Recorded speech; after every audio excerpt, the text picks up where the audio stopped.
आप सभी को जय Shri Ram. Welcomes to aspirant to officer channel. This is lecture 3 of modern history. तो हमने अभी तक हम क्या क्या पढ़ चुके हैं। हम पढ़ चुके हैं डाउनफॉल ऑफ मुगल्स, फिर उसके बाद हमने पढ़ा socio economic condition of 18th century, फिर उसके बाद हमने पढ़ा डाउनफॉल ऑफ मराठा। आज का हमारा टॉपिक है एडवेंट ऑफ यूरोपियंस। तो इस चीज़ के अंदर हम किस किस के अंदर पढ़ेंगे। फर्स्ट हम पोर्चुगीज़ को पढ़ेंगे, फिर हम डचिस को, फिर डेंस को, फिर फ्रेंच को, फिर ब्रिटिशर्स को। हाँ, फिर ब्रिटिश, इसके बाद एक ऑस्ट्रियस हो रहे थे 1778 से 85 तक, मतलब 7 साल के लिए रहते, तो उनका ज़्यादा कुछ वो है नहीं। अब ऐसी क्या ज़रूरत पड़ गई यूरोपियंस को कि उन्हें भारत आना पड़ा। जब 1453 पे कॉन्स्टेंटिनोपल पे ओटोमन साम्राज्य का कब्जा हो जाता है, अब उन्हें स्पाइसेस लेने में दिक्कत आने लगी, क्योंकि वो बीच में अपना कमीशन खाते थे और जो ओटोमन एम्पायर के ट्रेडर्स थे, तो इसकी वजह से वो सरवाइव नहीं कर पाते ज़्यादा मार्केट में। तो उन्होंने भारत का रूट ढूंढने की कोशिश करी। ठीक है। और एक जो इनके मेन रीज़न है, एक तो रेनेसा हो चुका था वहाँ पे, फिर दूसरा लैंड कल्टीवेशन ज़्यादा हो चुकी थी। लैंड कल्टीवेशन ज़्यादा हो चुकी थी तो वहाँ पे इकोनॉमिक एक्टिविटी ज़्यादा हो गई थी। इकोनॉमिक एक्टिविटी ज़्यादा होगी तो उससे क्या हुआ, इससे ज़्यादा मीट की डिमांड बढ़ गई। अब मीट को ज़्यादा टाइम तक कंज्यूम करना है तो उसके लिए ज़्यादा स्पाइसेस चाहिए। ज़्यादा स्पाइसेस चाहिए, एक तो पहले ही ओटोमन अम्पायर के आने के बाद स्पाइसेस का प्राइस बहुत ज़्यादा हो चुका है, तो वहाँ पे सर्वाइव करने के लिए उनको कुछ ऑल्टरनेट ढूंढना था। और फिर कुछ प्रिंस हेनरी जैसे लोग जो साइंस के अंदर मतलब बहुत इंटरेस्ट रखते थे। प्रिंस हेनरी को द नेविगेटर के नाम से भी जाना जाता है। इसको जो पॉप निकोलस है 5, पोर्चुगीज़ का जो पॉप था, उसने इसको बुल गिफ्ट करा था, जो कि एक साइन था कि आपको जो डिस्कवरी करनी है आप वो करो जाके। मतलब भारत में आने, मतलब रास्ता ढूंढने के लिए हरी झंडी दिखा दी थी, अगर आप इसको मोटे मोटे शब्दों में समझे। अब फिर 1492 के अंदर जो कोलंबस है वो अमेरिका को ढूंढता है। फिर बहुत लोगों के मन में ये रहता होगा कि जब उसने अमेरिका ढूंढा तो उसने कनाडा भी ढूंढा होगा साथ में, लेकिन नहीं, कनाडा की डिस्कवरी हुई थी 1512 में। अब जब कोलंबस वापस गया तो उससे पूछा भाई इंडिया कैसा था, तो उसने नाम दी, उसने बोला कि सब पत्ते वत्ते उपान के बैठे थे। तो उसके बाद उसको जेल में भी डाल दिया था। क्यों? क्योंकि बोलते हैं जो इतने टाइम से हमारा सोना खा रहे हैं तो वो ऐसे तो नहीं हो सकते। फिर एक बंदा और होता है जिसका नाम ये स्क्रीन पे आपको दिख रहा होगा। एक मिनट, मैं थोड़ा पेन से हाईलाइट कर देता हूँ। बार्लियोमे डियास। ये बंदा कौन था? ये आता तो भारत ढूंढने के लिए, लेकिन ये सिर्फ भारत यहाँ तक, कैप ऑफ गुड होप तक ही रह जाता है। तो कैप ऑफ गुड, क्या कहते हैं, good cap of good hope की डिस्कवरी कब होती है? 1488 में। ठीक है। फिर इसके बाद 1494 में आपने बड़ी ट्रीटी का बहुत नाम सुना होगा, ट्रीटी ऑफ टोर्डिलस। इसके अंदर क्या होता है, पोर्चुगीज़ और स्पेन डिसाइड करते हैं जो अटलांटिक का वेस्ट एरिया है वहाँ पे स्पेन अपनी कॉलोनी बनाएगा, जो ईस्ट एरिया है वहाँ पे पोर्चुगीज़ अपनी कॉलोनी बनाएगा। ठीक है। फिर फाइनली 1498 वॉस्को डिगामा इंडिया पहुँच जाता है, किसके हेल्प से? अब्दुल माजिद। वो कहाँ पे पहुँचता है? कैलिकट में। जहाँ का राजा कौन था? किंग जैमोरीन। ठीक है। अगर आप मैप बाय मैप देखो तो कि वो कहाँ कहाँ से आया, देखो कैप ऑफ गुड होप से, ये मेटागास्कर के बीच से होके ये भारत आया। ठीक है। फिर देखो कौन कौन आए, पोर्चुगीज़ आए, फ्रांस आए, ब्रिटिशर्स आए, डच आए, डेनिस आए, ऑस्ट्रेलियंस आए। ठीक है। अब जो वॉस्को डिगामा है वो भारत के अंदर 3 मंथ रहा और उसे पता चला कि जो काली मिर्च का जो प्राइस वो पे कर रहे हैं वो 10 टाइम ज़्यादा है। देखो यहाँ पे लिखा हुआ है चार्जिंग, क्योंकि बहुत बच्चे कंफ्यूज हो जाते हैं। प्रॉफिट प्रॉफिट उसको 60% था, लेकिन जो प्राइस था उसको 10 गुना लगा। ठीक है। अब 1500 में एक वहाँ से गवर्नर आता है, डैर्डो अल्फ्रेस कैब्रल। ये क्या करने आता है? ये स्पाइसेस का ट्रेड करने के लिए ही आता है। और ये यहाँ पे फैक्ट्री सेटअप करता है कालीकट में। और लेकिन जो उसकी फैक्ट्री होती है, लोकल उस पर अटैक कर देते हैं तो रिटेलिएट करता है। तो फिर वहाँ के एक एग्रीमेंट होता है जिसके अंदर जो कोचीन और कैनोर है वो पुर्तगालीज के अंडर आ जाता है। ठीक है। फिर वॉस्को डिगामा भारत के अंदर दोबारा आता है 1501 में। अब उसने क्या कहते हैं, उसने जैम्बोरिन को बोला कि आप ना जो अरब ट्रेडर्स हैं उसको एक्सक्लूड कर दो, लेकिन जैम्बोरिन इस बात के लिए मना कर देता है। फिर जो फर्स्ट अपनी फैक्ट्री, मतलब फिर वो अपनी फैक्ट्री एस्टेब्लिश करता है कैनोर में 1501 में। ठीक है। जो अब फैक्ट्री करी है तो उनका गवर्नर भी होगा। तो जो फर्स्ट गवर्नर है वो आता है फ्रांसो दी अल्मीडा 1505 में। इसका एम क्या था, इसको भेजा गया था कि जो भारत के अंदर जाने के रास्ते हैं, जो इंडियन ओशन है वहाँ पे अपना डोमिनेशन करो, जैसे स्टेट ऑफ मलक्का हो गया, मालाबार हो गया, इस पर अपनी पकड़ जमाओ। ठीक है। जो इजिप्शियन और गुजराती मर्चेंट है वो पुर्तगालीज़ की क्या कहते हैं पुर्तगालीज़ की बोटों पर अटैक करते हैं, जिसके अंदर इसका बेटा भी मर जाता है।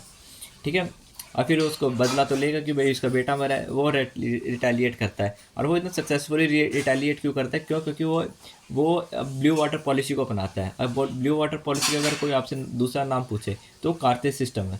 देखो रिवाइज, ये बात ध्यान में रखना, कोई भी पीसीएस कोई भी यूपीएससी आपसे डायरेक्ट क्वेश्चन नहीं पूछेगा। अगर उसको ब्लू वाटर पॉलिसी का क्वेश्चन पूछना होगा तो वो कार्टेज सिस्टम के नाम से पूछेगा। जैसे कि एक बार उसको अरब स्प्रिंग के बारे में पूछा था। अब अरब स्प्रिंग के बारे में सबने पूछा था, बस उन्होंने उसकी टर्मिनोलॉजी चेंज कर दी और अरब स्प्रिंग की जगह डाल दिया जैस्मिन रेवोल्यूशन। तो बहुत बच्चों को 90% बच्चों ने वो क्वेश्चन छोड़ दिया, क्योंकि जैस्मिन रेवोल्यूशन किसी को पता नहीं। तो आपको ज़्यादा से ज़्यादा टर्मिनोलॉजी कवर अप करने की सोचनी चाहिए। ठीक है, अब उसके बाद नेक्स्ट गवर्नर कौन आता है? Alfonso de Albuquerque. ठीक है, ये आता है 1509 से 1515। देखो जो इनका गवर्नर का टाइम पीरियड था वो वैसे उनका आता था 3 ईयर्स, लेकिन वो एलिजिबल होते थे रीअपॉइंटमेंट के। अगर कहीं स्टेटमेंट आ जाए उनका गवर्नर का टाइम पीरियड 3 ईयर है तो वो सही मानी जाएगी। अब ये अल्फांसो डी अल्बेरा है, इसको रियल फाउंडर माना जाता है पोर्चुगीज़ का। ठीक है, एक मिनट, जस्ट अ मिनट, वो सॉरी वो वीडियो बंद हो गया था। अब क्या कहते हैं, मैं दोनों वीडियो को कंबाइन कर दूँगा। तो लास्ट टॉपिक क्या पढ़ रहे थे कि जो अल्फांसो डी अल्बेगुरा है उसको रियल फाउंडर बोला जाता है पोर्चुगीज़ का इन ईस्ट। ठीक है, अब फिर क्या कहते हैं, इसने परमिट सिस्टम को इंट्रोड्यूस करा। परमिट सिस्टम का इसमें क्या था कि किसी को भी अपनी शिप यहाँ पे लेके जानी है तो उससे पहले उसकी परमिशन लेनी पड़ेगी, मतलब उसको पैसे देने पड़ेंगे पुर्तगालीज़ को। 1510 के अंदर ये गोवा को एक्वायर कर लेते हैं। गोवा उस टाइम पे गोवा पे किसका राज था? उस पर क्या कहते हैं किंगडम था, क्या कहते हैं, सुल्तान्स ऑफ बीजापुर। अब वहाँ पे उसको कब्जा कर लेते हैं। फिर वहाँ पे जो सती को अबॉलिश कर देते हैं उसमें, और ये बोलता है कि वहाँ की जो लोकल वुमेन है उनसे शादी करो, क्योंकि उनको क्रिश्चियनिटी का सेपरेट करना था। फिर वहाँ पे टबैको को इंट्रोड्यूस करते हैं, पोटैटो को करते हैं, कोकोनट्स को करते हैं, और ये मुस्लिम को परसिक्यूशन करते हैं एक अलग लेवल पे। फिर जो नेक्स्ट गवर्नर आता है वो आता है नीनो दा पूना, 1529 से 38, मतलब लगभग ये 3 बार ये अपॉइंट हुआ। ये काम करता है। 1530 में जो पोर्चुगीज़ का हेडक्वार्टर है वो कोचीन से शिफ्ट कर लेता है गोवा पे। अब 1534 में जो एक गुजरात का किंग था बहादुर शाह, उसकी हुमायूं के साथ टसल चल रही थी, तो वो हेल्प मांगता है पोर्चुगीज़ की। तो बदले में वो क्या कहते हैं, जो बैसिन वाला रीजन है, बैसिन कहाँ पे, ये महाराष्ट्र में जो वासी है उससे 70 किलोमीटर ऊपर, तो ये उस रीजन को दे देता है। नहीं, वासी को ही बोलते हैं बैसिन, जो मुंबई से 70 किलोमीटर के आसपास है, वो देख लेना, ज़्यादा मैटर नहीं करता। ठीक है, वो उसको दे देता है। लेकिन कुछ टाइम के बाद जब उनका हुमायूं का और इसका बहादुर शाह का मैटर रिजॉल्व हो जाता है, तो इसकी बहादुर शाह की पोर्चुगीज़ के साथ अनबन स्टार्ट हो जाती है। तो वो एक पोर्चुगीज़ इसको इनवाइट करते हैं एक शिप पे कि कुछ एग्रीमेंट करेंगे, कुछ डिस्कशन करेंगे, फिर इस मैटर को क्लोज कर देंगे। अब जैसे ही वो जाता है उसको शिप से धक्का देके मार दिया जाता है, नॉट सो इम्पॉर्टेंट। और जो पोर्चुगीज़ है वो अपना हुगली पे भी कंट्रोल करना स्टार्ट कर देते हैं, हुगली रीजन पे। ठीक है, अब पोर्चुगीज़ सक्सेसफुल क्यों हो रहे थे? पहली बात, उनकी एक ऑर्गेनाइज और स्ट्रॉन्ग नेवी थी।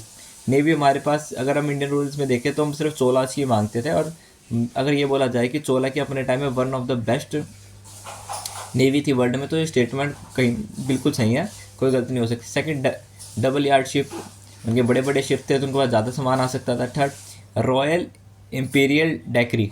अब ये क्या था? ये एक एग्रीमेंट था जिसमें चाइना का जो एम्पायर था उसने चाइनीज शिप को बोल रखा था कि वो इंडियन शिप के अंदर एंटर नहीं करेंगे, काश ऐसा दोबारा कुछ ऐसा निकाले वो। ठीक है, और अगला, इंडिया के अंदर स्मॉल पावर सारी बटी हुई थी आपस में। दूसरा, जो इसके कॉम्पिटिटर थे अफ्रीकन और रीजन, देखो वहाँ की ज्योग्राफी ऐसी है, वहाँ पे अच्छा टिम्बर नहीं मिल सकता। अच्छा टिम्बर नहीं मिलेगा तो अच्छी बोट नहीं मिलेगी, अच्छी बोट नहीं मिलेगी तो आप पुर्तगाली उसको पानी के अंदर नहीं हरा सकते। तो एक ये भी, और कुछ इंटरनल कन्फ्लिक्ट तो चलती थी। अब जैसे कि पोस्ट होती है गवर्नर की, तो ऐसे एक वज़ीर जिसके अंदर रिवेन्यू, कार्गो फील्ड और मिलिट्री आता है, उस पोस्ट को बोलते थे वेंडोर द फाइंडा। थोड़ी मेरी प्रोनाउंसिएशन स्किल थोड़ी कमज़ोर सी है तो थोड़ा एडजस्ट कर लेना।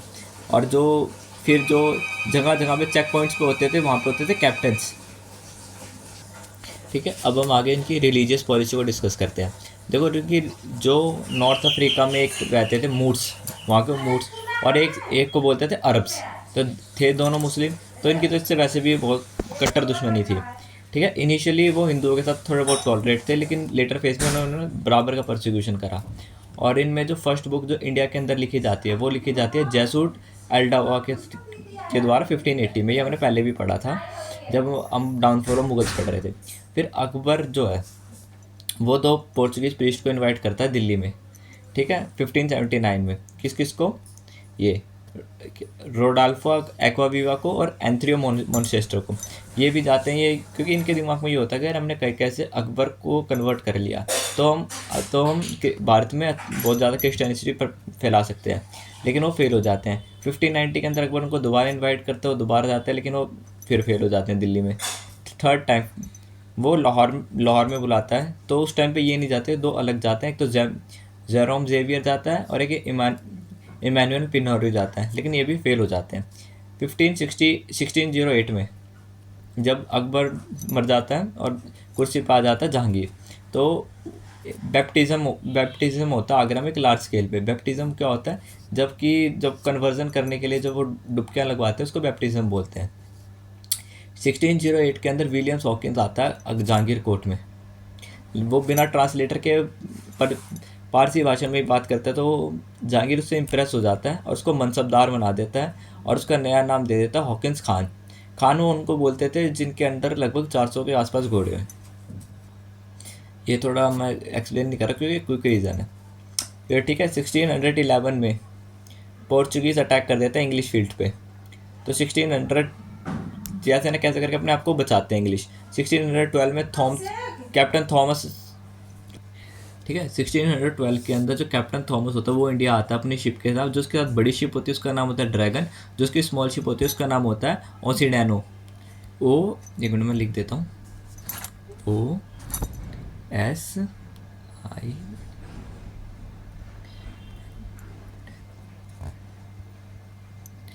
लेकिन इस बार पोर्चुगीज उस पर अटैक करता है। वो हाँ ये नहीं बोल सकते वो पोर्चुगीज़ को हरा लेता है, लेकिन वो अपने आप को डिफेंड कर लेता है, जिससे कि मुगल्स खुश हो जाते हैं। फिर 1603 में मतलब ब्रिटिशर्स से मुगल्स खुश हो जाते हैं। 1603 में पोर्चुगीज़ सीज कर लेते हैं मुगल शिप को, और क्या कहते हैं वहाँ के 400 मुस्लिम्स को भी बंदी बना लेते हैं।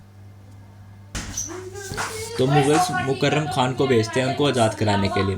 फिर उसके बाद क्या कहते हैं पोर्चुगीज़ का शाहजहाँ के साथ भी टसल होता है, क्योंकि क्या होता है जो पुर्तगालीज थे उन्होंने बच्चों को स्टॉल करना परचेज करना स्टार्ट कर दिया था। फिर उसको क्या करते हैं as a Christian grown up करते थे।